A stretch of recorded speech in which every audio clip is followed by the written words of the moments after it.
Bienvenidos a la mesa de periodistas. Le doy la más cordial bienvenida. Vamos a abordar, por supuesto, todo lo que tiene que ver con el avance de las precampañas presidenciales en territorio mexicano. Claudia Sheinbaum, la aspirante desde la izquierda en territorio mexicano, frente a Xóchitl Gálvez, la candidata de la oposición, reunida en PRI, PAN, PRD. Nos quedamos sin un aspirante presidencial, Samuel García, que ahora nuevamente es gobernador en el estado de Nuevo León. Le doy la bienvenida a Luis Miguel González, director editorial del Economista. Luis Miguel, como siempre, un placer. Bienvenido.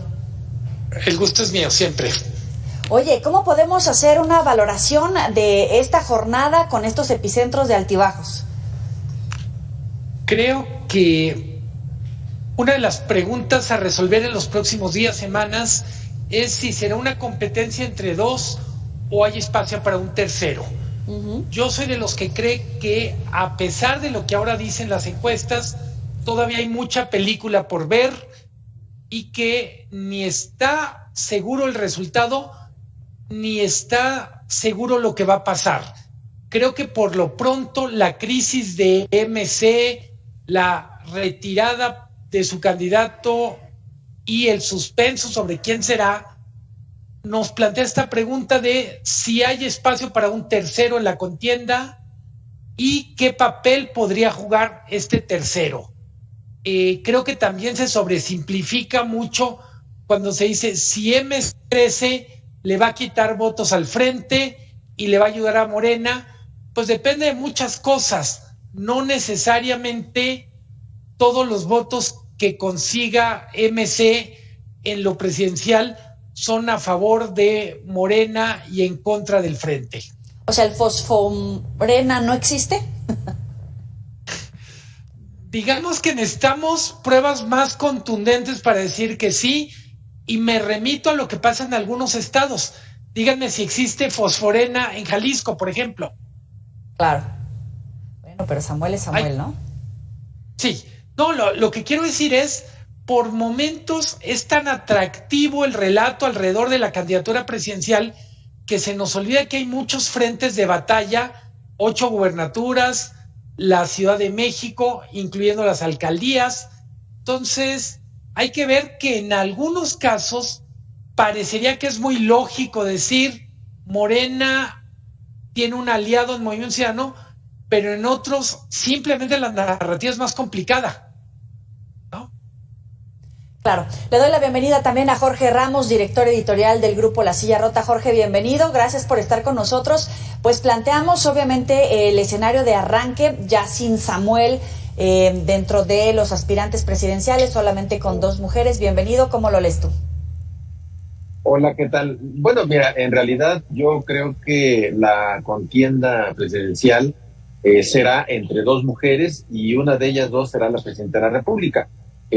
Yo creo sinceramente que quien tiene más posibilidades de lograr el éxito es Claudia Sheinbaum, y la candidatura de Samuel García, pues en realidad sí era un esquirolaje que estaba haciendo ahí Dante Delgado y Movimiento Ciudadano. Lo hemos comentado en otros momentos en este espacio, que a eso pintaba, y tengo entendido que en Movimiento Ciudadano van a poner a un hombre como candidato presidencial en enero. Entonces, en realidad creo que lo que buscaban hacer era, pues sí, pegarle a los votos probables para Xóchitl Gálvez, el nuevo presidente de la República, que ha estado apoyando a Samuel García de manera pues denodada. Decía que justo ese era el filón que estaban buscando. Ya se les cayó. Ahora estamos buscando a otra persona, posiblemente el Estado de México. Pero ubicas, se lo preguntaba hace unos momentos a Luis Miguel, ¿ubicas el fosforena? Sí, fíjate que hubo un momento hace unos 2 o 3 años en que Dante Delgado dio a conocer una serie de cartas en las que se lanzaba contra López Obrador y Morena. En una de ellas incluso parecía muy amenazante, porque decía que pues más bien le valía al presidente que le bajara un poquito, porque dice, nosotros nos conocimos y vivimos muchas cosas juntos. que si yo las contara, pues imagínense, lo puso en una carta, él la hizo pública, una de esas, fueron 6, 7 cartas las que hizo públicas, pero posteriormente la verdad es que las actitudes, las decisiones políticas sobre todo, han sido muy favorecedoras a la Cuarta Transformación. Y ahora, bueno, pues con el rompimiento público que anunció del Frente en el Senado de la República, pues simple y sencillamente creo que se quita la máscara y al final pues queda el esquirolaje de manera muy evidente y clara. ¿Esquirol, Luis Miguel? A ver, coincido con Jorge, pero me gustaría hacer un matiz. Dante blofea presentándose como dueño y prácticamente como único dueño de Movimiento Ciudadano, y es bastante más compleja la realidad. Hoy mismo escuchaba una entrevista con Clemente Castañeda, que es coordinador en el Senado, y dice, por supuesto que MC no va a acompañar al presidente de la República en la reforma del Poder Judicial que está anunciando que va a presentar en febrero. Si vemos la dinámica en MC, podríamos decir, está Dante, de alguna manera más alineado con Samuel, pero Luis Donaldo Colosio no está en la misma página. Enrique Alfaro tampoco. Si lo pudiéramos ver como una empresa, que en más de un sentido lo es, el accionista mayoritario de MC es Jalisco, porque es el que más aporta, el que tiene más capital invertido en el partido. Y lo que mínimo que podemos decir es, hay una discordancia entre lo que el presidente del partido quiere, el gerente, y lo que quiere el accionista mayoritario. Sigan las declaraciones del Grupo de Jalisco. Entonces, mi punto es, yo no dudo que Dante tenga o quiera tener un pacto con el presidente, pero no es el único que cuenta en ese partido y lo podemos... Básicamente lo que yo diría es hay mucho más tensión que aguas mansas en Movimiento Ciudadano. ¿Se rompió el bloque de contención o todavía no llegamos a eso, Jorge? Pues mira, lo vamos a ver tan pronto como la próxima semana. Y yo creo que hay una división, o habrá una división en los votos de Movimiento Ciudadano, pero yo calculo que serán los suficientes que necesita el gobierno para sacar adelante a la ministra de la Corte. Y sí, coincido con Luis Miguel, efectivamente, pareciera que el Jalisco es el accionista mayoritario. Bueno, tan es así que el Dante Delgado tuvo que ceder a las exigencias del gobernador Alfaro para la candidatura, porque él quería a otra persona, a Clemente, y el gobernador se impuso para que fuera Lenín Pérez, que es el alcalde de Guadalajara, que es el que tiene mayores perspectivas. Pero mira, hacia el inicio, Pablo Lemos, perdón, pero mira, hacia el inicio del sexenio, por ejemplo, se organizó un grupo muy, muy peculiar, que se llamaba, que le querían llamar que es que contrapeso a López Obrador.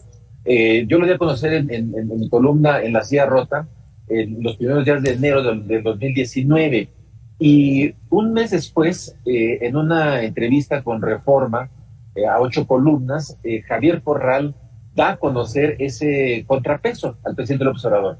Pero el contrapeso se les deshizo el mero día que se publicó la entrevista a 8 columnas de Reforma, porque el primero en bajarse fue Enrique Alfaro.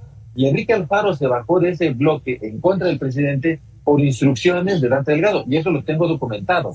Entonces, sí hay jaloneos, y por supuesto, de pronto alguien tiene más canicas y Dante tiene que ceder, pero el dueño y señor es Dante Delgado. O sea, ahí sí yo no tengo ninguna duda de que él creó ese partido y él es el dueño. Y por ahora, pues le concede a Alfaro, pero en algún momento se le va a acabar Alfaro. Pati ya se bajó. ¿Quién puede subirse o a quién pueden subir? El número 1 en la lista es Jorge Álvarez Maínez. Creo que cualquiera que no sea él sería una sorpresa. Si la sorpresa es Dante Delgado, sería un despropósito. Hay que recordar la lógica de la candidatura de Samuel García era conectar con un electorado joven que digamos que es mucho más sensible a las figuras de TikTok como Mariana Rodríguez, Dante, por biografía, por ademanes, por todo, es vieja política. Y si Movimiento Ciudadano quiere presentar una cara que parezca nueva, pues tendrá que ir por alguien, vamos a decir, nacido después de 1960, para empezar. Pues mira, malo, después, ¿no? Después de 1960 nació Juan Cepeda. Entonces yo no descartaría a Juan Cepeda del Estado de México y Jorge Álvarez Maínez me parece que es demasiado joven y no tiene detrás a una figura tan poderosa como sí tenía Samuel con su esposa Mariana, que es una bala en redes sociales. Absolutamente. Pero yo insistiría, Joely y Jorge, sí. Para terminar de entender a qué está jugando Movimiento Ciudadano, hay que ver todas las otras candidaturas que están en juego, gubernaturas, alcaldías, y ahí es un poquito más complicado. Yo insisto, vean la bronca que trae Morena y MC en el contexto de zona metropolitana de Guadalajara. No hay ningún tipo de pacto.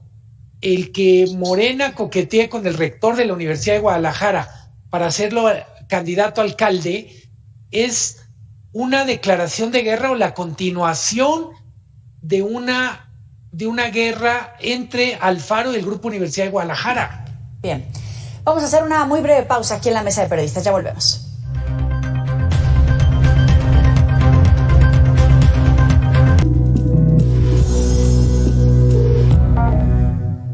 Continuamos en la mesa de periodistas. Ahora la gente se empieza a calentar y empieza a platicar a través de las redes sociales y nos hacen dos comentarios que me parecen interesantes de diferentes usuarios. Uno dice, Alito Moreno, es decir, el dirigente del PRI, le puso una repasada a Samuel por su desatinada toma de decisiones.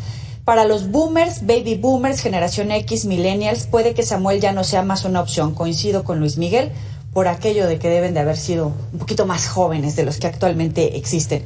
Y otro comentario dice, ¿de cuántos ceros son los posibles delitos que esconde Samuel en el armario y que de momento lo hizo recular de una candidatura presidencial? Definitivamente tiene que ser algo muy grande para renunciar a esa candidatura tan cotizada. Se quedó con X, pero sin ser presidente. ¿Lo ven así, Luis Miguel? Hay la tentación de explicar lo que vimos a partir de lo que no estamos viendo. Se dice, incluso siguiendo un poco lo que comentaba Jorge Ramos, todo este tema de qué hay detrás o qué hay tras bambalinas de las negociaciones entre Dante Delgado y López Obrador. Hay una especie de leyenda con fuentes creíbles que dicen a Samuel García lo invitaron desde Palacio a ser candidato con un expediente. Y curiosamente, el sucumbir a este llamado lo hacía muy vulnerable en Nuevo León, porque no controla el Congreso, porque eventualmente la Fiscalía lo podía investigar. Todo es un poquito leyenda, pero las fuentes son creíbles y la historia es más o menos coherente. En cualquier caso, volvemos a lo básico. Era mucho más atractivo en el papel seguir siendo gobernador que ser animador de la competencia por la presidencia.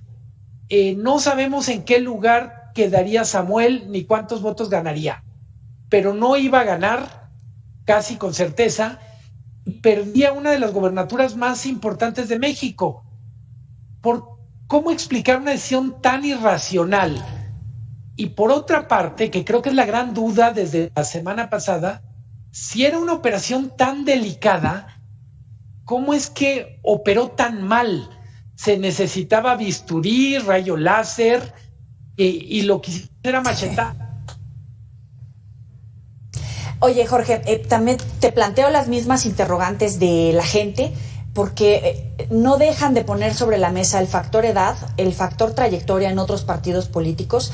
Y pues quisiera adentrarme al tema de los equipos, tanto de Claudia como de Xóchitl. Algunos dicen que son en el equipo de Xóchitl fusibles quemados y otros dicen que en realidad es lo que podría ser un ejercicio de un gobierno de coalición, PRI, PAN, PRD.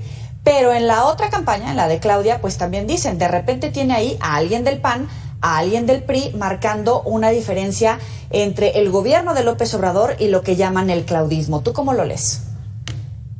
Y mira, nada más para abundar en lo que comentaba Luis Miguel respecto de esta increíble fosfonovela que vimos de fin de semana, la verdad es que fue muy divertida. Y uno sí se preguntaría si de verdad se tropezaron a propósito o de veras sí fueron demasiado torpes, ¿no? Para operar. Pero sí se vieron muy mal, muy ñoños, ¿no? Bisoños, más bien muy bisoños, ¿no? Frente a la operación de priistas y manistas que se los comieron vivos, ¿no? Pero bueno, ese es un punto. Respecto del otro, fíjate, muy rápido, yo te diría que en el caso de el equipo que presentó Claudia Sheinbaum, ha presentado un par de equipos. Uno que la acompañará, digamos, en la precampaña y eventualmente en la campaña, y otro que es que coordina el exrector de la UNAM, Juan Ramón de la Fuente. Sí. Y mira, da la impresión de que hay pluralidad en las personas que la acompañan. No digo tan plural, imagínate, se apareció por ahí, aunque no tiene cargo, no encabeza ninguna comisión, por lo menos no se anunció así Alejandro Murat, ¿no? O sea, una sorpresota, ¿no? Hace apenas unos meses quería ser candidato presidencial del Frente y ahora está en el equipo o por lo menos apareció ahí, ¿no? Pero bueno, otra de las cosas que me llamó la atención, por ejemplo, ver ahí a José Barba, es uno de los científicos que fueron perseguidos por María Elena Álvarez Builla y el fiscal general de la República, Alejandro Gertz Manero. Lo persiguieron, fue San Franco, pero estoy cambiando el nombre, fue San Franco, y estaba ahí en la reunión, yo lo vi ahí el domingo. Entonces, es un mensaje de que va a ser más tranquila, que va a ser más plural, ¿es eso? O nada más nos están vendiendo, digamos, un espejismo y a lo mejor a la mera hora se endurece y entran los duros en el equipo de Claudia. No lo sabemos, pero lo que hemos visto yo lo veo plural y lo veo moderado. Y en el lado de Xochitl Gálvez, sí, efectivamente, hay cantos llamados, que han criticado muchísimo el rol de Santiago Krill, en fin, varios ahí personas que están en el equipo. Se ha cuestionado, ¿no?, que estén los hijos de la propia Xochitl operando, ¿no?, temas con los jóvenes, redes sociales, en fin. Pero yo creo que al final de cuentas los equipos de ambas tienen experiencia, tienen un poco de pluralidad, a lo mejor se puede ver lo que tú dices, un gobierno probable, ¿no?, de coalición, pero lo que vamos a ver ya en serio, pues va a ser ya en los próximos meses, cuando estén en campaña y cuando ellas verdaderamente estén en campaña. Aunque, insisto, pareciera que lo que más probablemente pueda ocurrir es que sea Claudia, ¿no? Luis Miguel. Coincido con Jorge, no lo dijo así, pero entre líneas, si me permite, lo reinterpreto para coincidir lo mejor. Lo que quiso decir, ajá. No, el equipo de Claudia fue, yo diría, una agradable sorpresa, y el de Xochitl fue una decepción hasta cierto punto. Yo esperaba más del equipo de Xochitl, esperaba más sociedad civil, esperaba más pesos pesados. Y en el caso de Claudia, yo sinceramente veo menos dogmatismo de lo que había, por ejemplo, en septiembre, cuando presentaron el documento que elaboraron Paco Taibo, Pedro Miguel, el Fisgón. El solo hecho que digan van a empezar a trabajar algunos documentos, da la impresión que van a corregir la plana respecto al anunciado en septiembre. No lo dice, no rompe, pero una sola observación que me parece relevante: en un régimen presidencialista, menos importante que las personas que acompañan al presidente es las definiciones sobre temas grandes. Mientras Claudia no rectifique o no mande mensajes, por ejemplo, respecto a militarización, respecto a poder judicial, respecto a sector energético, pues yo diría, por lo pronto es lo mismo con acompañantes más presentables. Uh-huh. Ahora, hablamos de una diferencia más o menos de 20 puntos entre Claudia y Xóchitl ganando Claudia. ¿Qué oportunidades tiene Xóchitl, Jorge, para captar el voto desencantado de López Obrador antes de que comience a desmarcarse, como dice Luis Miguel? Sí, mira, la diferencia en las distintas encuestas que se han estado dando a conocer es más o menos 20%, pero también hay un porcentaje muy alto de voto oculto. Y mira, lo vimos en el 2021, por supuesto son contextos diferentes, una elección más chica la del 21 que la del 24, pero lo que creo que falta por ver es qué tanto va a participar la gente.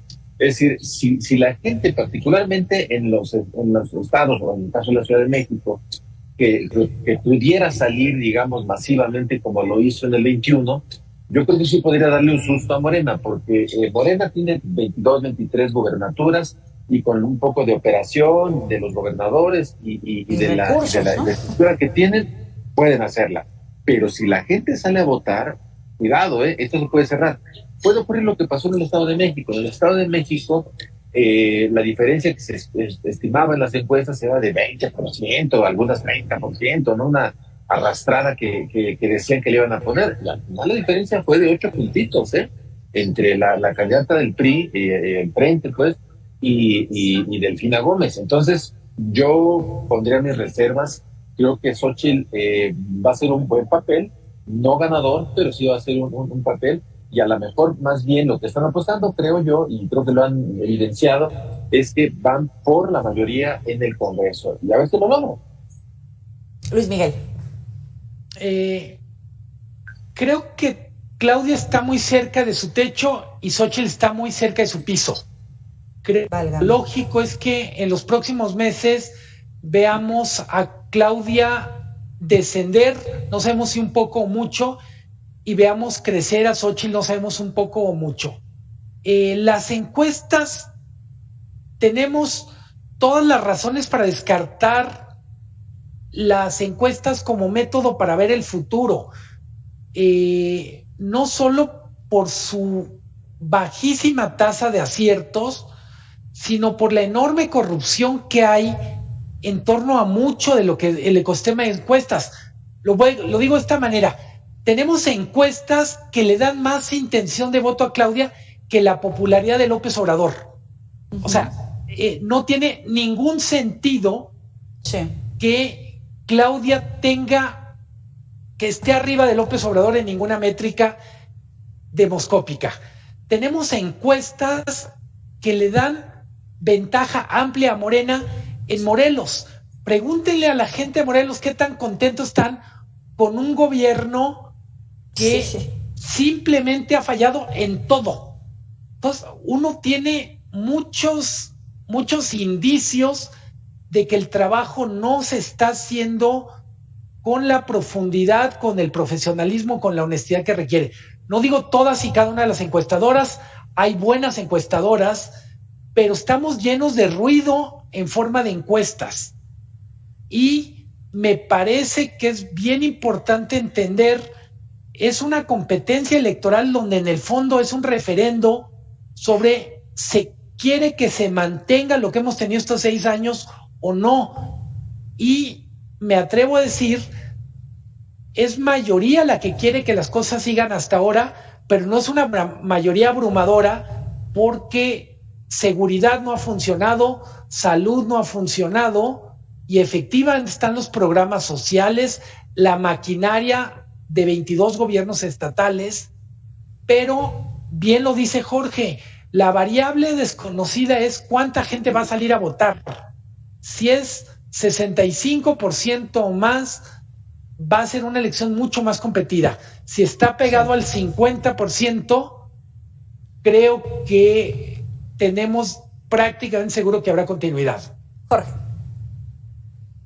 Sí, totalmente. Yo creo que adelantar demasiado, decir, no, va a ser goliza, es muy aventurado. Yo creo que sí se va a poner complicado. Y mira, el otro día platicaba con un joven, hijo de un notario muy prominente en la Ciudad de México, un jovencito de 21 a 22 años, y le preguntaba que cuál era su perspectiva, ¿no? Y él tenía claridad, ¿sabes? Yo no voy a votar por Claudia Sheinbaum. A mí me queda claro que yo no voy a hacer eso, dice. Y a mí, dice, no me convence Xochitl, me parece que me está engañando con la imagen que quiere mostrar, dice, y fíjate, le gustaba Samuel por el nearshoring, parecía que le atraía, obviamente también la figura de Mariana, y decía, pero mira, dice, yo al final, lo que sí tengo claro es que, dice, voy a decidir mi voto en función de lo que veo yo en las encuestas antes de la elección. En ese momento yo voy a decidir, pero lo que sí es que no lo voy a hacer por Claudia. Y él me decía, mira, a lo mejor es mi circunstancia, y seguramente habrá otros jóvenes. En fin, está muy interesante y creo que se va a poner bueno, bien. Muy sabroso. Jorge Ramos, director editorial del grupo La Silla Rota, también por supuesto Luis Miguel González, como siempre, muchísimas gracias a ambos por estar aquí en la mesa de periodistas. Nos vemos la próxima, pásela muy bien.